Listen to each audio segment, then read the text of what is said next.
Hi, I'm Yulia, and this is the News Brief. And today we're going to talk about how Donald Trump and his government are still standing in the way of Ukraine achieving any sort of meaningful peace in its war of defense against Russia. And of course, we're going to discuss it together in the comments so you don't have to suffer alone and I don't have to suffer alone. So please write your questions, suggestions, thoughts, constructive criticism, anything you have on your mind, because I read all of it. I enjoy this back and forth communication and it's very productive. Let's go.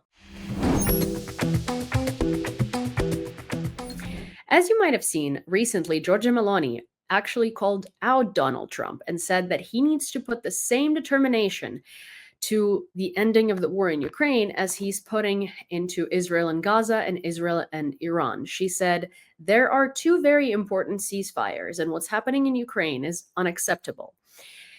Recently, there was a NATO conference where Trump has, as per usual, made a bunch of excuses, said he will talk to Putin, and said that he will try to figure it out. He also said, when called out about how he said he would end the war in 24 hours, and it's been 5 months and things are only getting worse, Trump said that, it's much more difficult than everyone expected. Well, not everyone. Everyone knew that Putin is not going to fold to Trump, right? Which is what he expected. It's a lot more difficult than Trump himself expected because he thought that he has Putin's respect, which clearly he does not. So, lots of very interesting details coming out to him there. There was also this conversation where a Ukrainian journalist who is based in Warsaw for BBC asked Trump a question of whether he's going to be selling Ukraine Patriot air defense missiles or whether he considered selling it. And it was a very interesting conversation. It was very monumental. It was very significant. And it was very telling because he basically, it felt like he was trying to give her a gotcha moment and wasn't able to. He asked her if she currently lives in Ukraine, because she's asking these things about air defense. And she said, well, no, I live in Poland with my son because my husband wanted me to live in Poland, but my husband lives in Ukraine. And Trump's next gotcha was, is he a soldier? And she was like, yeah, in fact, he is a soldier. He's fighting at the front line. So she gave him all of the answers to all of his gotcha questions that were unable to gotcha her. And he said that he would think about it.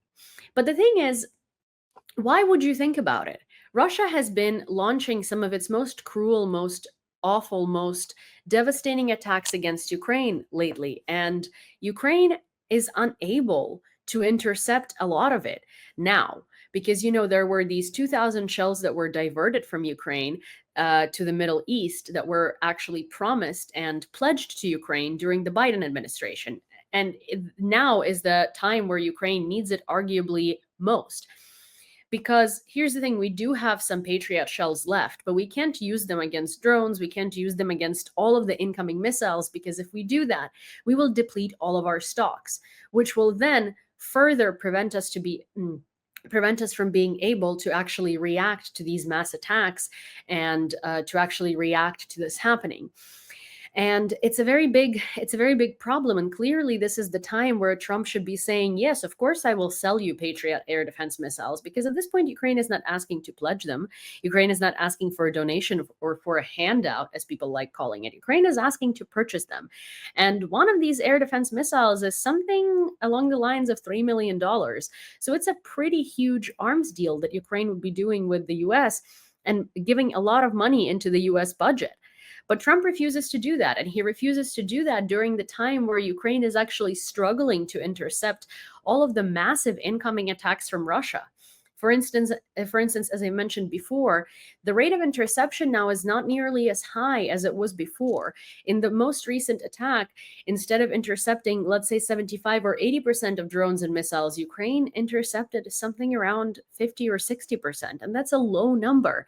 There were 6 hits in Kyiv that resulted in a loss of more than 10 people and injuries of upwards 100. There was a huge attack on Dnipro the other day, and I'm sure you've all seen this viral moment where people were injured on the train because the blast wave hit the train and the missile hit near the train station. But there were also a lot of attacks around Dnipro that no one is talking about for some reason, that caused a lot more damage and a lot more deaths that were in the 20s of people. So Trump's response into saying Patriot missiles are very hard to get and we need them too, they're 100% effective, is almost like a mockery.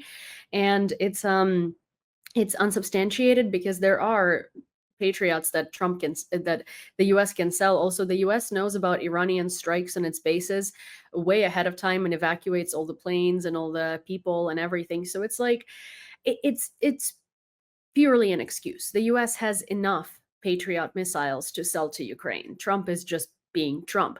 And then this is also the time where imposing maximum sanctions on Russia is the most effective because Russia only responds to force. Clearly, when Trump says, I'll talk to Putin and we'll discuss this or whatever, it doesn't mean anything because Trump has talked to Putin many times. We know the whole Vladimir, stop, which kind of like, to me, honestly, sounds like something that is just a tantrum, and the same tantrum he had with Israel lately, with Israel recently. The ceasefire lasted basically no time, and Trump had to plea on Truth Social for them to not bomb, for them to not continue bombing again.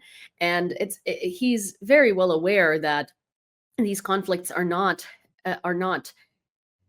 resolved with him just talking to these leaders and him pleading on social media, because clearly it has produced no results. But then Marco Rubio comes out and says that, imposing more sanctions on Russia right now would be a complete defeat and a halt of dialogue between Washington and Moscow regarding the Russia's war in Ukraine, because they're not talking to anyone in Europe. They're just talking to the US out of any country that's on our side in the world. And basically, the US, if the US president imposes sanctions, he's basically admitting that this negotiation won't happen anytime soon. There have been 5 months of negotiations since Trump became president, and literally nothing has come out of it. The negotiations are useless. The only reason Ukraine is going with them is to show willingness to have negotiations. But we know, as much as the next person and as much as Marco Rubio, that these negotiations lead to nothing. I was talking to a military official in Ukraine recently, and one of the things that came out of our conversation is that, the idea of diplomatically ending this war by talking to Russia is Russia's propaganda. And the only people that it benefits is Russia, because it just gives them time, and it stretches it and holds it for them to be able to produce more drones, produce more missiles, produce more things to unleash on Ukraine. Because this dialogue is really not a dialogue. It's Russia's monologue where they continue putting forth demands and just saying the same thing they did in 2022, talking about Nazis, talking about Ukrainian disarmament, talking about all of these things that are only beneficial to Russia. It's not a dialogue. It's an ultimatum monologue.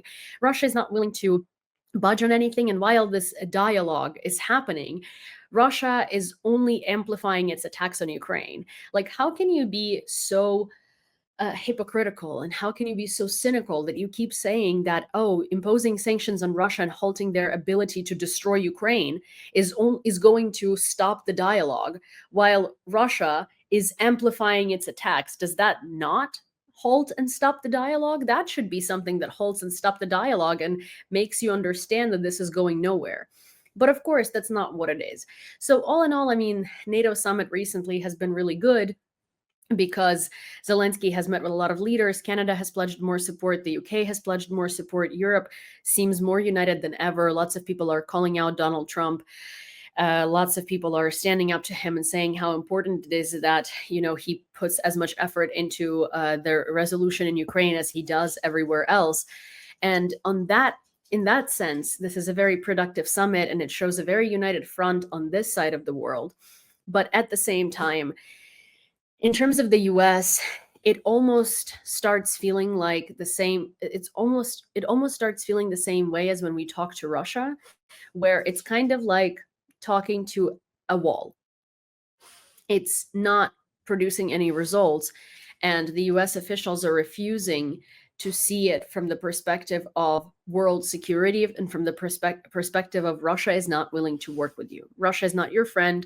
Russia is not an ally. Russia has no respect to you or Donald Trump or really anyone. It's not personal. It's just Russia. And that not giving Ukraine air defense and not sanctioning Russia and not making radical steps, as radical as you did with Iran, for instance. And I'm not saying bomb Russia. I'm just saying radical steps is not going to lead anywhere. So the US refusing to acknowledge it and the US refusing to admit it is only making it worse. And at this point, genuinely, the dialogue with the US starts resembling the dialogue with Russia. And unfortunately, that's all I have for you for today. And I hope that you enjoyed this short briefing. And if you did, please don't forget to subscribe to this channel, turn on all of your notifications, send this video to a friend, like it. And also, as per usual, of course, please do leave me your thoughts and what you think of the situation, because I'm very curious to hear from you. Till next time.